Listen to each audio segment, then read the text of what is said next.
প্রথম দিন আমরা ইন্টার্নশিপ পেপার থেকে এই পলিটিক্যাল সায়েন্সের 2 মার্কস 5 মার্কসের কোশ্চেনগুলো শেষ করেছি। আজকে 10 মার্কসের তৃতীয় নাম্বার থেকে শুরু করব, কারণ দ্বিতীয় নাম্বার অবধি আগের দিনে হয়ে আছে। তাহলে তৃতীয় নাম্বারে কি বলছে না, নাগরিকদের অধিকার সুরক্ষার বিচার বিভাগের ভূমিকা। তাহলে বিচার বিভাগ রাষ্ট্রের অন্যতম প্রধান অঙ্গ, যার মূল দায়িত্ব হলো সংবিধান রক্ষা করা এবং নাগরিকদের মৌলিক অধিকার সুরক্ষিত রাখা। গণতান্ত্রিক ব্যবস্থায় বিচার বিভাগ স্বাধীনভাবে কাজ করে এবং সংবিধান লঙ্ঘনের বিরুদ্ধে নাগরিকদের শেষ আশ্রয়স্থল হিসেবে গণ্য হয়। নাগরিকের অধিকার যাতে প্রশাসন বা আইন প্রণেতাদের দ্বারা লঙ্ঘিত না হয় সেদিকে লক্ষ্য রাখে বিচার বিভাগ। গুরুত্বপূর্ণ ভূমিকা পালন করে। তাহলে লক্ষ্য রাখে, তাই গুরুত্বপূর্ণ ভূমিকা পালন করে। 1 নম্বরে সংবিধানের সর্বোচ্চতা বজায় রাখা। তাই ভারতের সংবিধান দেশের সর্বোচ্চ আইন। বিচার বিভাগ নিশ্চিত করে যে সরকার, প্রশাসন বা কোনো প্রতিষ্ঠান সংবিধানিক বিরোধী কোনো কাজ করতে পারে না। তাহলে সংবিধানের সাথে অসঙ্গতপূর্ণ আইনকে আদালত বাতিল করতে পারে। দ্বিতীয় নাম্বার, বিচারিক পর্যালোচনা। তাহলে বিচারিক পর্যালোচনায় বিচার বিভাগের সবচেয়ে শক্তিশালী অস্ত্র এর মধ্যে অসাংবিধানিক আইন বাতিল করা হয়, প্রশাসনিক সিদ্ধান্ত বৈধ কি না তা খতিয়ে দেখা হয়, নাগরিকের মৌলিক অধিকার লঙ্ঘিত হলে প্রতিকার দেওয়া হয়, এ সমস্ত। 3 নম্বর পয়েন্ট, মৌলিক অধিকার রক্ষা। সংবিধানের অনুচ্ছেদ 32 এবং 226 এর মাধ্যমে নাগরিক সরাসরি সুপ্রিম কোর্ট ও হাইকোর্টে মৌলিক অধিকার লঙ্ঘনের অভিযোগ জানাতে পারে। তাহলে 32 নম্বরে সুপ্রিম কোর্ট আর 226-এ হাইকোর্ট। আদালত প্রয়োজন হলে রিট জারি করে অধিকার সুরক্ষা নিশ্চিত করে, যেমন হেভিয়ার্স কপার্স বেআইনি আটক থেকে মুক্তি, একথা বলেছেন। দ্বিতীয় নম্বর, ম্যান্ডামাস প্রোহিবিশন, কোয়ারেন্টো, সার্টিওরারি এগুলো মানবাধিকার রক্ষায় অত্যন্ত কার্যকর। 4 নম্বরে, ন্যায় বিচার নিশ্চিত করতে জনস্বার্থ মামলা বা পিআইএল। জনস্বার্থ মামলা বা পিআইএল বা পাবলিক ইন্টারেস্ট লিটিগেশন সাধারণ জনগণের অধিকার রক্ষায় নতুন দিগন্ত খুলে দিয়েছে। এর মাধ্যমে দরিদ্র, নিপীড়িত, পথশিশু, শ্রমিক, সুবিধাবঞ্চিতদের অধিকার আদালত রক্ষা করে। পরিবেশ দূষণ, নারী বলা হলো, তারপরে নিরাপত্তা, দুর্নীতি ইত্যাদি বিষয়ে আদালত প্রণোদিত হয়ে হস্তক্ষেপ করে। প্রশাসন ও সরকারের ক্ষমতার অপব্যবহার। তাহলে বিচার বিভাগ প্রশাসনের যে কোনো ইচ্ছামতো সিদ্ধান্ত বা ক্ষমতার অপব্যবহার ঠেকিয়ে নাগরিককে রক্ষা করে, যেমন বেআইনি গ্রেপ্তার, দুর্নীতি, পুলিশি নির্যাতন, স্বেচ্ছাচারী প্রশাসনিক আদেশ। এসব ক্ষেত্রে আদালত নির্দেশ দিয়ে নাগরিক স্বার্থ রক্ষা করে থাকে। 6 নম্বর, মানবাধিকার ও সামাজিক ন্যায় প্রতিষ্ঠা। তাহলে বিচার বিভাগ মানব মর্যাদা, সমতা, স্বাধীনতা, নিরাপত্তা ও জীবনধারার মান রক্ষায় গুরুত্বপূর্ণ ভূমিকা পালন করে। Supreme court right to life article 21 এর ব্যাখ্যা প্রসারিত করে যে স্বার্থ, শিক্ষা, পরিবেশ, নিরাপদ পানি মানে জল, জীবিকা ইত্যাদিকে অধিকার হিসেবে স্বীকৃতি দিয়েছে। সংবিধান সংশোধন নিয়ন্ত্রণ। কেশবানন্দ ভারতীয় মামলা অনুযায়ী সংসদ সংবিধান সংশোধন করতে পারলেও সংবিধানের মৌলিক কাঠামো পরিবর্তন করতে পারে না। বিচার বিভাগ এই নীতির মাধ্যমে নাগরিক স্বাধীনতা, গণতন্ত্র, ন্যায়সঙ্গত প্রশাসন এসবকে সুরক্ষিত করেছে। 8 নম্বর, নিরপেক্ষ ও স্বাধীন বিচার ব্যবস্থা। তাহলে বিচার বিভাগের স্বাধীনতাই নাগরিক অধিকারের সুরক্ষার মূল ভিত্তি।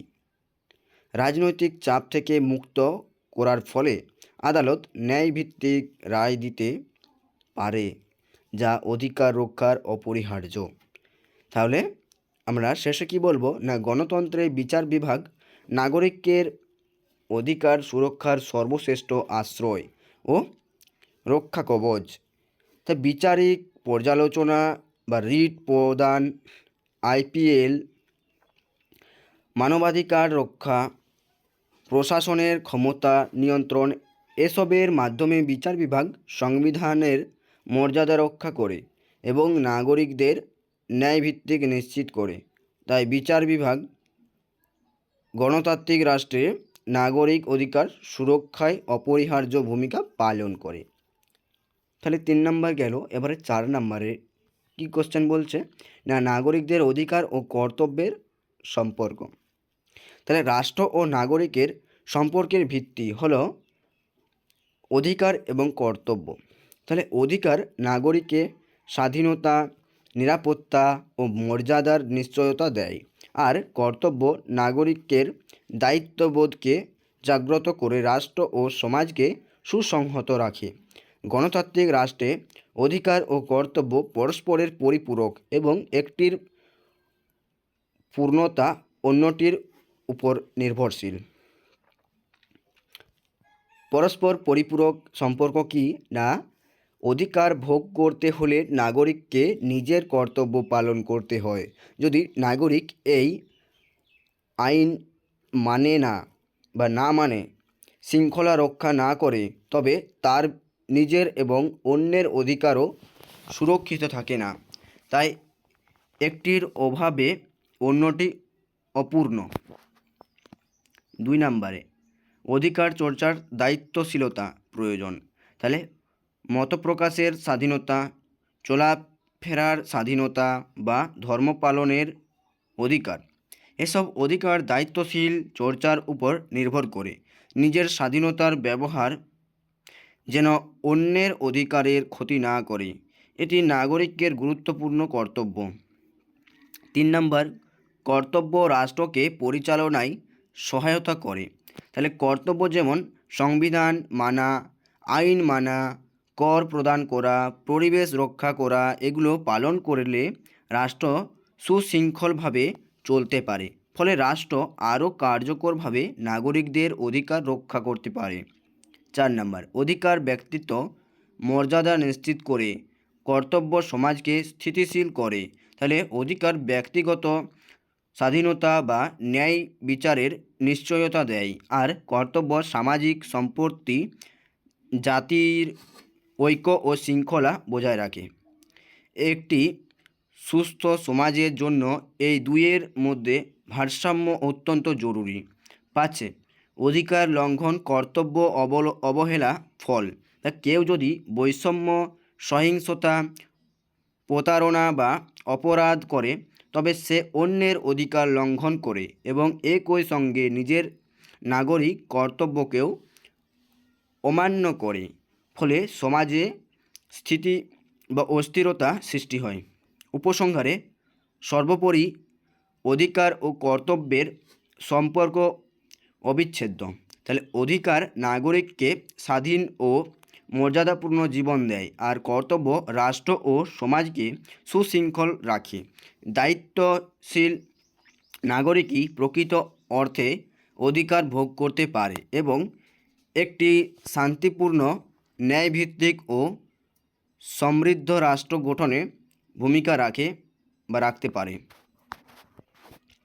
5 নম্বরে কী বলছে, গণতান্ত্রিক দেশে আইনের ভূমিকা বা বিশদে কিছু লিখতে বলছে বা আমাদেরকে ভিডিওর মাধ্যমে তুলে ধরতে হবে। তাহলে এখানে গণতন্ত্রের মূল ভিত্তি হলো মানবাধিকার, ন্যায়, সমতা, স্বাধীনতা ও দায়বদ্ধতা, এই মূল্যবোধগুলিকে রক্ষা ও সুসংহত করার প্রধান হাতিয়ার হলো আইন। আইন ছাড়া গণতন্ত্র শুধু তাত্ত্বিক ধারণা থেকে যায়, কার্যকর রাষ্ট্র ব্যবস্থা গড়ে ওঠে না। সুতরাং গণতান্ত্রিক রাষ্ট্রে আইনের ভূমিকা অত্যন্ত গভীর ও বহুমাত্রিক। নাগরিকদের অধিকার সুরক্ষা। গণতান্ত্রিক রাষ্ট্রে আইন জনগণের মৌলিক অধিকার রক্ষা করে, যেমন বাক স্বাধীনতা, সমতা, ধর্মীয় স্বাধীনতা, সাংবিধানিক প্রতিকার ইত্যাদি। কোনো ব্যক্তি বা প্রতিষ্ঠান যেন এই অধিকার লঙ্ঘন করতে না পারে, সে নিশ্চয়তা আইন দেয় যাতে না লঙ্ঘন করতে পারে। তাহলে দ্বিতীয়, সমতা প্রতিষ্ঠা ও বৈষম্য দূরীকরণ। তাহলে আইনের শাসন বা রুল অফ ল গণতন্ত্রের প্রধান ভিত্তি। এটি বলে সকল ব্যক্তি আইনের কাছে সমান। জাতি, বর্ণ, লিঙ্গ, ধর্ম, ভাষা ইত্যাদি কোনো রকমের বা কেউ বৈষম্যের শিকার হলে আইন তার প্রতিকার দেয়, যদি কেউ এগুলোর শিকার হয়। 3, ক্ষমতার অপব্যবহার। তাহলে গণতন্ত্রে সরকারের ক্ষমতা সীমাহীন নয়। সংবিধান ও আইন সরকারের ওপর নিয়ন্ত্রণ আরোপ করে। নির্বাহী বিভাগের ক্ষমতা, আইনসভা, বিচার বিভাগ, এই সমস্ত। তাহলে একটির উপর আরেকটি নজরদারি রাখতে পারে। এভাবে আইন স্বৈরাচারী ক্ষমতা রোধ করে। 4, শান্তি, শৃঙ্খলা ও নিরাপত্তার বজায় রাখা।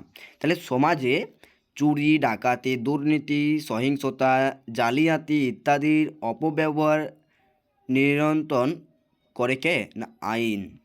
আইন শৃঙ্খলা বজায় থাকলে নাগরিকরা